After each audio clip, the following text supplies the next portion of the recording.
সূরাটা যে ব্যক্তি রাতের বেলা পড়বে, একটা বর্ণনা এসেছে যে দারিদ্রতা আপনাকে স্পর্শ করবে না ইনশাআল্লাহ। এই যে সুদ খাচ্ছে কি জন্য? টাকার জন্য তো নাকি? টাকা পয়সা ধন দৌলত করবেন, এই তো আপনার উদ্দেশ্য নাকি? এই জন্যই তো মায়ের সাথে জানা করছে, তাই তো? আল্লাহ বলছেন সূরা ওয়াকিয়া পড়েন, আপনার দারিদ্রতা দূর হয়ে যাবে ইনশাআল্লাহ। বিশ্বাস হচ্ছে না? রিজিক কার হাতে? না, রিজিক তো আমাদের হাতে। এটা মানুষ বিশ্বাস করে না আসলে, এটা মুখে বলে। মানুষ মুখে বলে রিজিক আল্লাহর হাতে। মানুষ যদি বিশ্বাস করতো রিজিক আল্লাহর হাতে, তাহলে মানুষ কেমন করে সুদ খাবে? ও মনে করছে রিজিক আমার হাতে, আমি যদি খাই সুদ তাহলে আমি গেইন করব, যদি না খাই তাহলে আমি দারিদ্রতায় ভুগবো নাকি? যদি আমি ঘুষ নেই তাহলে আমার উন্নতি হবে অর্থনৈতিক, যদি না নেই তাহলে আমি মরে যাব, না খেয়ে মরে যাব। যদি আমি দুর্নীতি করি তাহলে আমি বাঁচবো, আমার সন্তানরা ভালো থাকবে, যদি না করি আমি দারিদ্রতায় মরে যাব, তাই তো? এই কনসেপ্ট ছাড়া কেউ এগুলা কাজ এমনি করতে পারে নাকি? নিঃসন্দেহে আমরা মনে করি যে রিজিকের মালিক আমরা, আল্লাহ নয়। শুধু মুখের মধ্যে বলি যে রিজিকের মালিক আল্লাহ।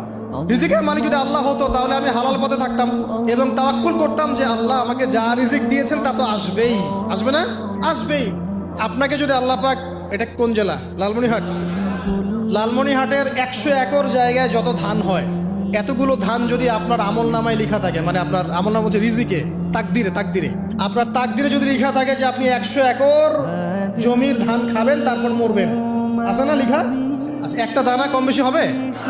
আপনি যদি আল্লাহর প্রতি তাওয়াক্কুলই করেন তাহলে আপনি হালাল পথে থাকবেন, বিশ্বাস করবেন যে আল্লাহ পাক যেটা লিখে রাখছে আমার তাকদিরে রিজিক, এর একটা দানা রেখেও আমি পৃথিবী থেকে যাব না, সিম্পল। তখন আপনার অন্য পথে যাওয়ার কোনো কারণ নাই। আর যখন আপনি বিশ্বাস করবেন না, না এটা আমার হাতে, আমি যত পরিশ্রম করব তত রিজিক বাড়বে, আমি যত ঘুষ নিব তত বাড়বে, যত সুদ খাবো তত বাড়বে, যত দুর্নীতি করবো তত বাড়বে, তখন তো রিজিকের এই পুরো দায়িত্বটা আল্লাহ পাক আপনার হাতে ছেড়ে দিবেন। আল্লাহ পাক আপনাকে কোনো বারাকা দিবেন না। ইয়ামহাকুল্লাহু রিবা ওয়া ইউরবিস সাদাকা। সদকা করলে সম্পদ বৃদ্ধি পায়, আর রিবার মধ্য দিয়ে সম্পদ ধ্বংস হয়ে যায়, একদম মাটিতে মিশে যায়। অনেক গভীরে চলে আসছি, আসেন আবার রাতে চলে আসি। রাতটা কিভাবে এনজয় করতে হয় এটাই আমাদের আজকের লেকচারের টপিক। মানে আমরা কিন্তু জীবনটাকে অনেক বোর মনে করছি না? এই যে ব্যবসা বাণিজ্য, চাকরি বাকরি, বিবি বাচ্চা, পরিবার, অনেক অনেক যন্ত্রণা নাকি, অনেক সমস্যাই না? কিন্তু আল্লাহ পাক ইসলাম দিয়েছেন কিন্তু জীবনটা উপভোগ করার জন্য। কি জন্যে? উপভোগ করার জন্য। আমরা আগে ভাবতাম আল্লাহ পাক ইসলাম আসলে কি জন্য দিলেন মানব জাতির? উত্তর হচ্ছে 3টা। 1, ইহকালীন সাফল্য, 1, 2, পরকালের মুক্তি, আর 3 হচ্ছে আপনার জীবনটাকে উপভোগ করার জন্য।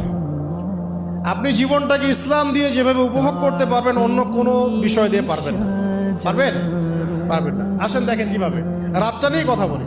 এই যে রাত হয়ে গেল, আমরা আয়াতুল কুরসি পড়বো, আমরা সূরা বাকারার শেষ 3 আয়াত পড়বো, সূরা মুলক পড়বো। আরেকটা সূরা বলি,